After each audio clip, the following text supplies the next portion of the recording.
Mau dijelaskan kembali hukum sholat di masjid yang di pekarangan atau halamannya ada kuburan. Bukankah di Masjid Nabawi juga ada makam? Kalau fisik masjid, saya sudah pernah sering jelaskan ini. Kalau ini tempat tisu ini kita ibaratkan masjid. Mudah-mudahan tidak ada gambarnya.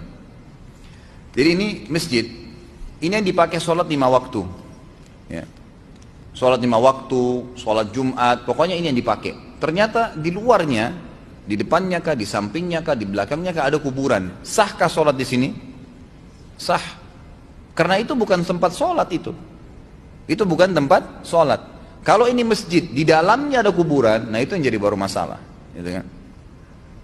Itu pun ulama membahas, mengatakan hadis Nabi SAW, la taj'alu kuburakum masajid, jangan kalian jadikan kuburan kalian sebagai masjid, gitu kan? Diambil pemahamannya cukup luas ya para ulama. Dikatakan kalau seandainya masjid ini ada duluan, lalu kuburan di dalamnya, sengaja kuburan dimasukkan ke dalam masjid, maka kuburannya harus dibongkar supaya masjidnya bisa dipakai sholat. Dibongkar maksudnya dipindahin ya, di tempat yang lebih baik, jangan dalam masjid. Kalau kuburan ada duluan di situ, masjidnya dibangun karena kuburan bukan karena Allah.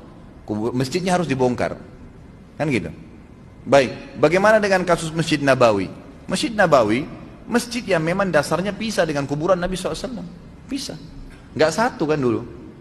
Itu rumah Nabi SAW dan ini masjid, ya memang pisah, nggak satu sama sekali. Maka kasus masuknya sekarang kuburan Nabi SAW, rumah Nabi SAW, rumah Aisyah ke dalam masjid ini karena perluasan masjid.